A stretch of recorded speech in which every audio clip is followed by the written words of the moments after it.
Bismillahirrahmanirrahim. Welcome to our online class. My dear students, my dear colleagues, and dear viewers, thank you for watching this class. You know, we are going through a very critical moment because of pandemic COVID-19. To overcome this lost time, our government has taken the decision to take the class through online. As the part of the online class, now I am discussing about narration, and my topic is narration. In the previous class, I have discussed about direct narration, indirect narration, recording space, recorded space. Now we will learn how can we change the reporting verb. আজ আমরা শিখব কিভাবে reporting verb পরিবর্তন করতে পারব। Reporting ভার্বটি say to অথবা say থাকলে reported স্পিচটি যদি অ্যাসার্টিভ হয়,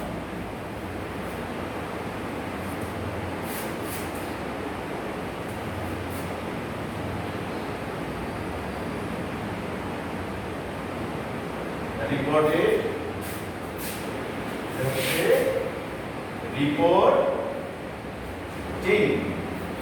রিপোর্টিং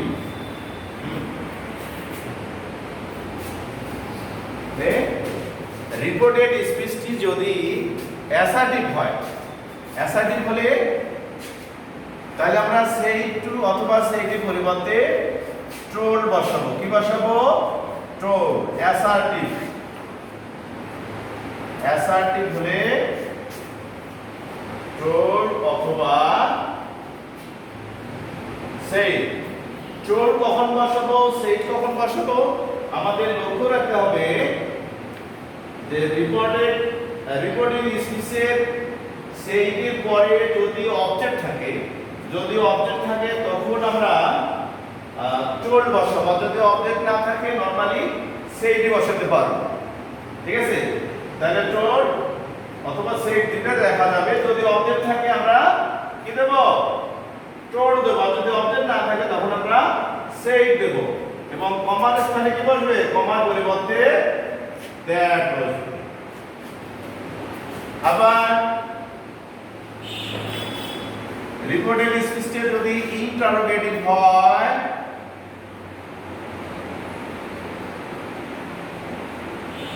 ইন্টারোগেটিভ হয়, সেইটির পরিবর্তে কি বসাবো আমরা? আস্ক, আস্ক অথবা আস্ক প্লাস কমার পরিবর্তে বসাবো কি? ইফ অথবা WHR। ইফ কখন হবে? WHR কখন হবে? রিপোর্টেড স্পিচটি যদি সাহায্যকারী ভার্ব দ্বারা শুরু হয়, রিপোর্টেড স্পিচটি যদি সাহায্যকারী ভার্ব দ্বারা শুরু হয় তখন সেই অথবা সেইটির পরিবর্তে আস্ক বসবে। ক্লিয়ার? আর যদি WH ওয়ার্ড দ্বারা শুরু হয় তখন আমরা কি করব? সেই অথবা ট্রোলের পরিবর্তে আস্ক বসাবো এবং কমার স্থানে WH ওয়ার্ডটি বসাবো। এবং বাকি অংশটুকু অবশ্যই আমরা অ্যাসার্টিভ ফর্মে বাক্যটি গঠন করব। আচ্ছা, এবার হচ্ছে imperative.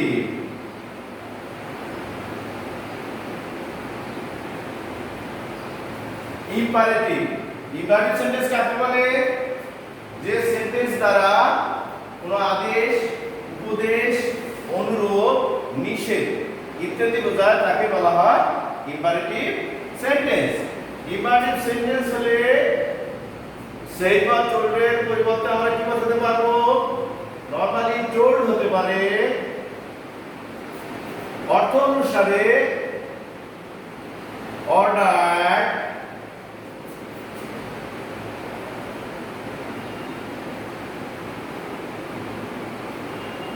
advice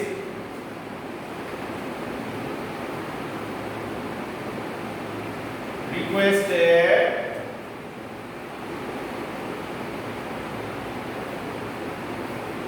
proposed class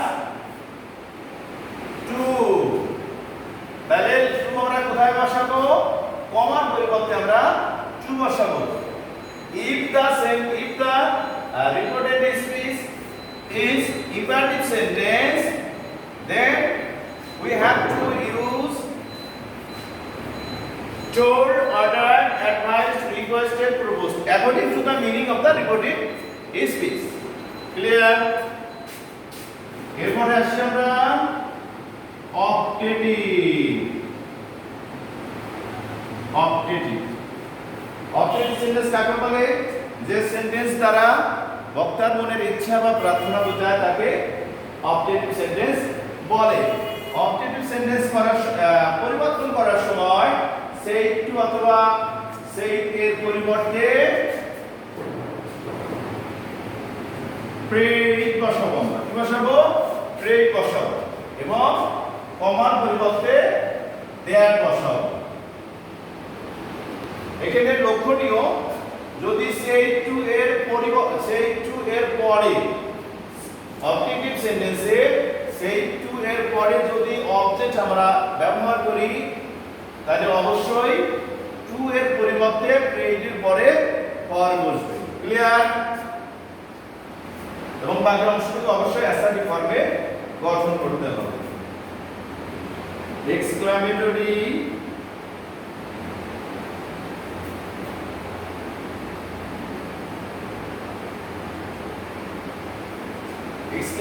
sentence হলে কি করব আমরা? এক্সক্লামেটরি সেন্টেন্স হলে রিপোর্টিং ভার্ব সেই টু এর পরিবর্তে রিপোর্টেড স্পিচের অর্থ অনুসারে এক্সক্লেম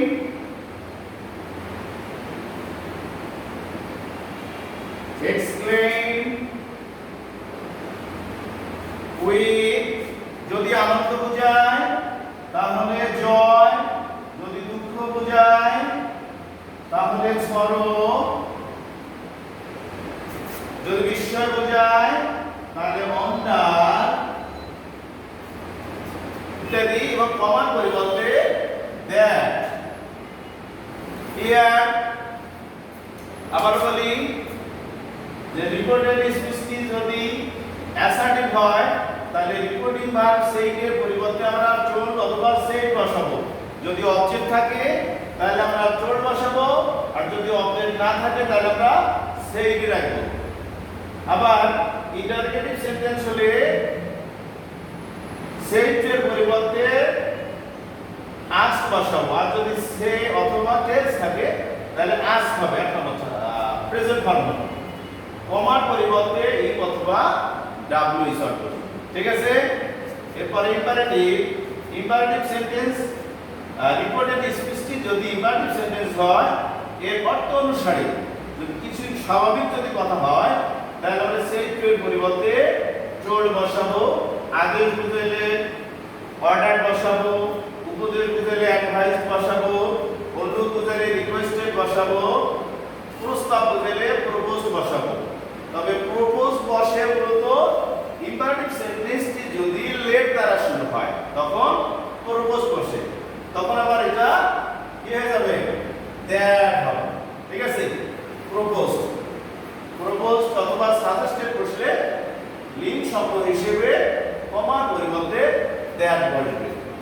অবজেক্টিভ সেন্টেন্স হলে সেই এর পরিবর্তে প্রেরিত বসবে এবং কমার পরিবর্তে দ্যাট বসবে, অবজেক্ট উঠে যাবে। আর যদি আমরা অবজেক্ট ব্যবহার করি তাহলে অবশ্যই কি করতে হবে? প্রিপজিশন হিসেবে টু এর পরিবর্তে ফর ব্যবহার করতে হবে। And the last exclamatory sentence. If the recorded speech is exclamatory sentence, you have to change the reporting verb, say exclaimed with joy, sorrow and wonder according to the meaning of the reported speech. Reported speech এর অর্থ অনুসারে exclaimed with joy, sorrow অথবা wonder এবং কমার পরিবর্তে there বসবে।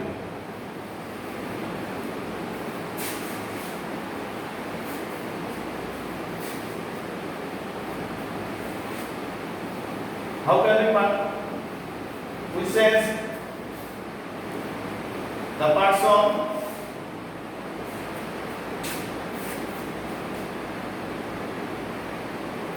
First person,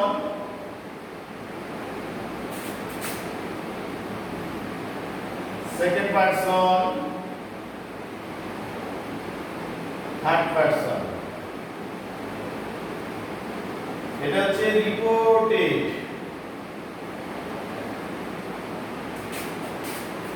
হচ্ছে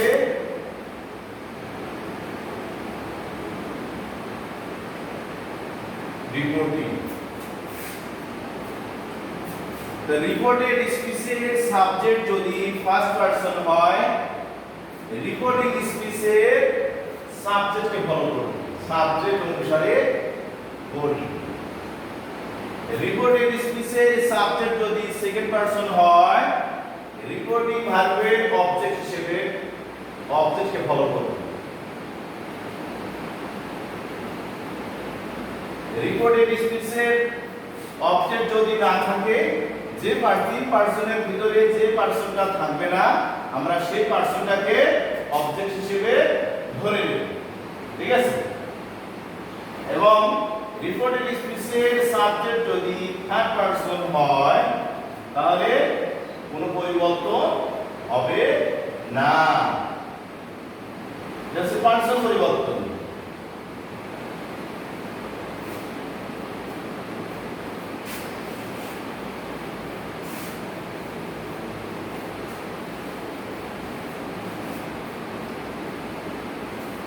When we do not change the reported sense of tense of reported speech, যদি রিপোর্টিং স্পিচটি পাস্ট টেন্স না হয়ে অন্য কোনো টেন্স হয়, হতে পারে প্রেজেন্ট টেন্স অথবা ফিউচার টেন্স হয়, তখন আমরা রিপোর্টেড স্পিচের কোনো পরিবর্তন করতে পারবো না, টেন্সের পরিবর্তন করতে পারবো না। তবে সাবজেক্ট, অবজেক্ট বা অ্যাডভার্ব এগুলোর অবশ্যই পরিবর্তন হবে। যেমন হতে পারে the man says to me, বলা হলো I will go home today. The man says to me I will go home today. আমরা এই সেন্টেন্সটা ইনডাইরেক্ট করব। কিভাবে করব? রিপোর্টিং স্পিচটি যে কোথাও থাকুক না কেন, অবশ্যই তার শুরুতে বসবে। Reporting speech always will be faced in the first line the man। আমরা কি বলেছিলাম? যদি রিপোর্টিং স্পিচে অবজেক্ট থাকে, অবজেক্ট আছে তো, অবজেক্ট যদি থাকে তখন আমরা সের পরিবর্তে কি বসাতে পারবো? টেল বসাতে পারবো। তাহলে এখানে আমরা টেল লিখতে পারবো, যেহেতু অবজেক্ট আছে টেল। টেল সের সাথে এস থাকে, টেলের সাথে এস, মি সাথে হবে। তাহলে রিপোর্টিং স্পিচটা contains present tense, present indefinite tense. আমরা একটু আগে শিখেছি যে রিপোর্টেড স্পিচটি যদি অ্যাসার্টিভ হয়, রিপোর্টিং ভার্ব সে বা সেই পরিবর্তে টেল বা টেলস, টোল্ড বসে এবং কমার পরিবর্তে কি বসে? দ্যাট বসে। এবং এই সেন্টেন্সটা যুক্ত করব রিপোর্টেড স্পিচটির সাবজেক্ট কোন পারসন? First person. রিপোর্টেড স্পিচের সাবজেক্ট ফার্স্ট পারসন হলে সব সময় রিপোর্টিং এর সাবজেক্টকে ফলো করবে।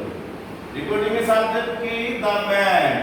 আর এখানে সব সময় প্রোনাউন ব্যবহার হবে। দ্য ম্যানের প্রোনাউন হলো হি। উইল আছে, উইলের কোনো পরিবর্তন হবে না।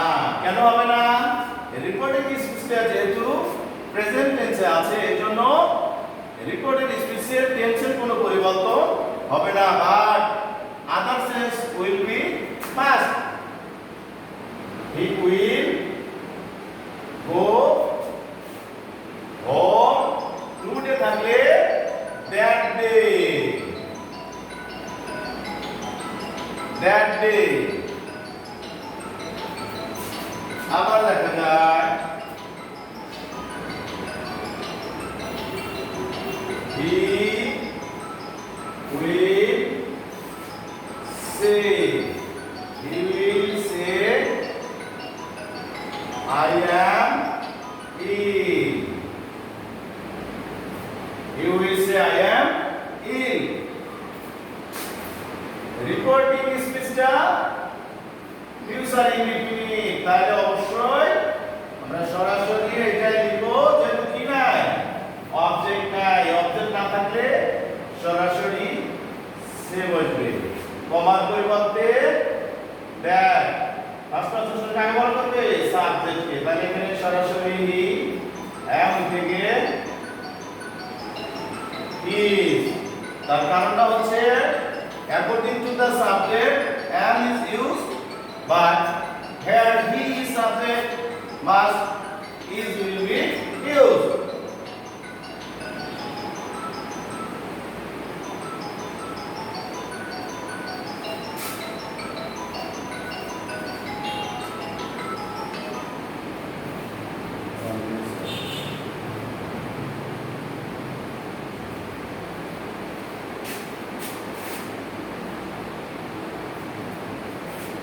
That is ill. Dear learners,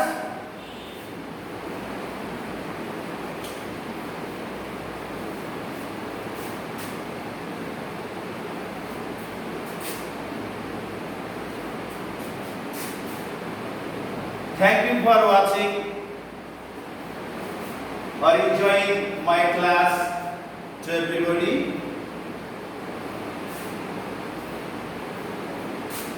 I hope Allah will keep you well and pray for me. Thank you and thank you.